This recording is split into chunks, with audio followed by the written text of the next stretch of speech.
नमस्कार दोस्तों, मैं रोहित कुमार आपका स्वागत करता हूं आपके अपनी यूट्यूब चैनल में जिसका नाम है हिंदी संसार।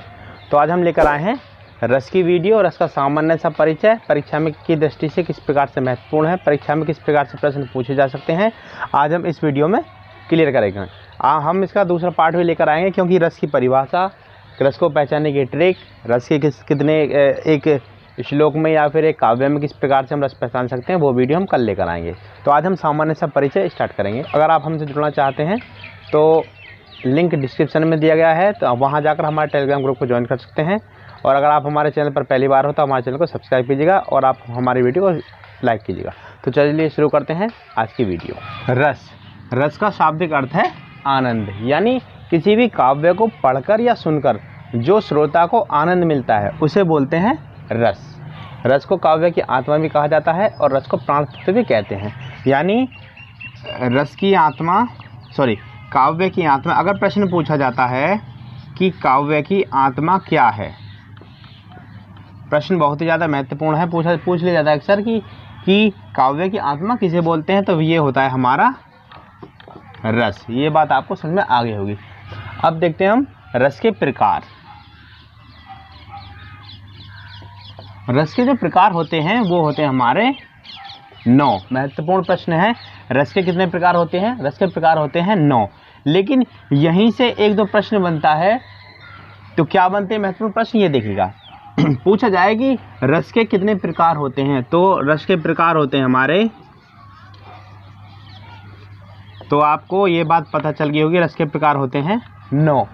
लेकिन पूछा जाए कि भरत मुनि के अनुसार रस के प्रकार कितने होते हैं,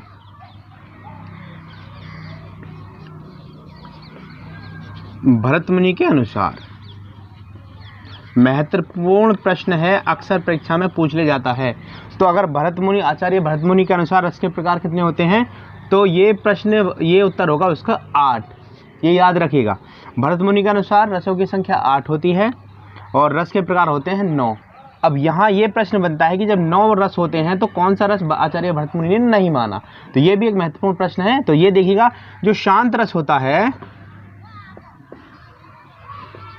ये आचार्य भरत मुनि ने रस में नहीं माना है, ये बात आप याद रखिएगा। जो शांत रस होता है वो आचार्य भरत मुनि ने रसों के प्रकार में नहीं माना है।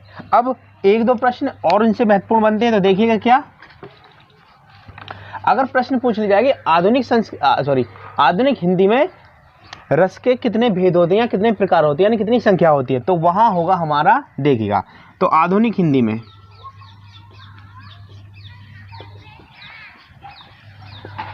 में रस की संख्या कितनी होगी, ये होगी हमारी 11।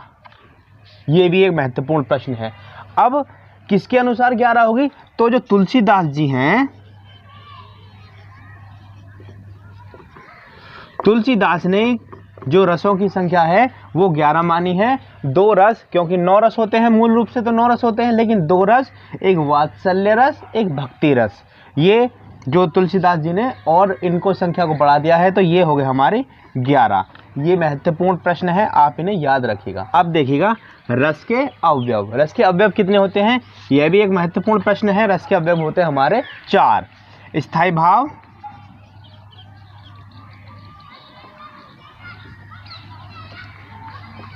स्थायी भाव की संख्या कितनी होती है, क्योंकि जो रस होता है वही उसका स्थायी भाव होता है, तो इनकी संख्या भी 9 होती है। महत्वपूर्ण प्रश्न है। स्थायी भाव, विभाव, अनुभाव और संचारी भाव। संचारी भाव,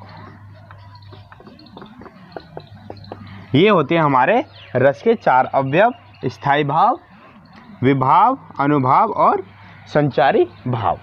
स्थायी भाव की परिभाषा, यानी किसी भी काव्य को पढ़कर जो हमारे मन में से एक साथ भावनाएं उत्पन्न होती हैं, उन्हें बोलते हैं हम स्थायी भाव। यानी काव्य को पढ़कर जो भाव उत्पन्न होता है, जो भाव उत्पन्न होता है, ये नहीं है कि एक ही भाव उत्पन्न होगा। अगर हम कोई श्रृंगार रस की कविता पढ़ रहे हैं, श्रृंगार रस का काव्य पढ़ रहे हैं, तो हमारे अंदर से एक साथ प्रेम की भावना उत्पन्न होगी। तो इस तरीके जो भाव उत्पन्न होता है उसे बोलते हैं हम स्थायी भाव। स्थायी भाव की संख्या कितनी होती है? महत्वपूर्ण प्रश्न है, ये होती है हमारी 9। अब नंबर 2 है विभाव। विभाव किसे कहते हैं? यानी स्थायी भाव को उत्पन्न करने वाली जो चीजें होती हैं, स्थायी भाव को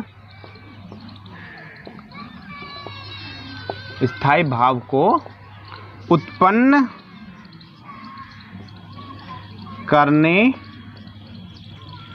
वाली वस्तुएं हों, चाहे जो काव्य में जो भी चीज़ आती हैं वो होती है हमारे विभाव की। अब विभाव भी हमारा 2 प्रकार से होता है। विभाव होते हैं नंबर 1 आलंबन और नंबर 2 उद्दीपन। अब आलंबन किसे कहते हैं ये देखेंगे, यानी जिन चीज़ों के कारण स्थायी भाव उत्पन्न हो। जैसे कि कोई काव्य में नायक नायिका हैं, तो यहाँ जैसे कोई नायक नायिका है, नायक है, नायिका है, ये जो सारी चीज़ें होंगी ये हमारा आलंबन में आएगा। ठीक है, अब देखते हैं उद्दीपन।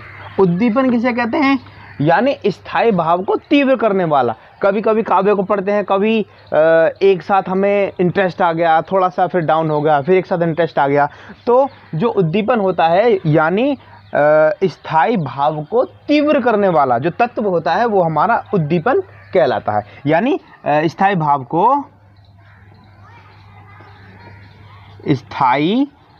को तीव्र करने वाला, तीव्र करने वाला। ये बात आपको समझ में आ गई होगी। जैसे कि आप कभी कभी फिल्म देखते हो, एक साथ एक सीन पर ऐसा सस्पेंस हुआ कि आपके रोंगटे खड़े हो गए, फिर एक साथ थोड़ा सा सीन थोड़ा डाउन हुआ तो आप थोड़ा सा नॉर्मल हो गए। तो जो फिल्म में उतार चढ़ाव होता है वो उद्दीपन के ही कारण होता है। ये बात आपको याद रखिएगा। अब हम देखेंगे रस के पूरे नाम और उनके स्थायी भाव के साथ एक शॉर्ट ट्रिक जो आपको बहुत ही ज़्यादा महत्वपूर्ण रहेगी परीक्षा की दृष्टि से। तो चलिए अब देखते हैं रस के भेद, उनके स्थायी भाव और इनको कैसे पहचानेंगे, कैसे याद करेंगे एक ट्रिक के अनुसार। देखिए, एक ट्रिक है, शहर की बीबी व भाभी अद्भुत हैं। ये एक सामान्य सी ट्रिक है, आप इसको ज़्यादा दिल पे मत लीजिएगा। तो शहर की बीबी व भाभी अद्भुत हैं, इसके अनुसार हम जो 11 के 11 रस हैं उनको हम पहचान लेंगे और उनके स्थायी भाव को भी याद कर लेंगे। देखिएगा, शैशे हो गया श्रृंगार शांत, ये एक शैशे हो गया, याद रखिएगा। शहर का मतलब शैशे श्रृंगार और शैशे शांत।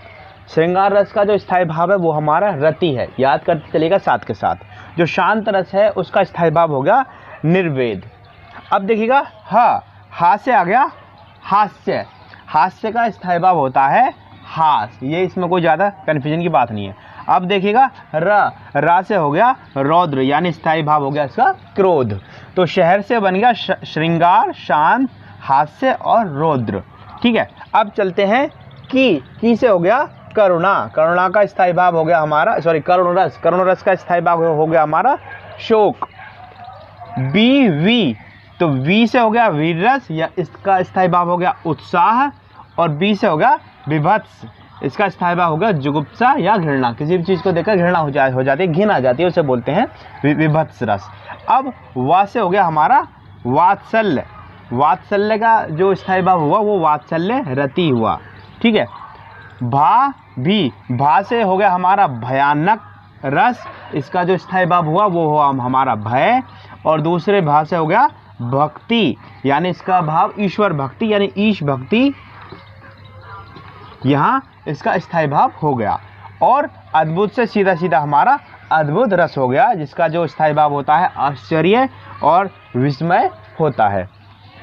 आशा करते हैं कि ये ट्रिक आपको कुछ ना कुछ फ़ायदा करेगी और 1 या 2 बार इस ट्रिक को आप याद कर लीजिएगा, देख लीजिएगा, आपको ये सारी चीज़ें समझ में आ गई होंगी। तो आज की वीडियो में बस इतना ही। आशा करते हैं आपको वीडियो पसंद आई होगी। हमारी वीडियो को लाइक कीजिएगा, हमारे चैनल को सब्सक्राइब कीजिएगा और अपने दोस्तों में ज़्यादा से ज़्यादा शेयर कीजिएगा। Thank you.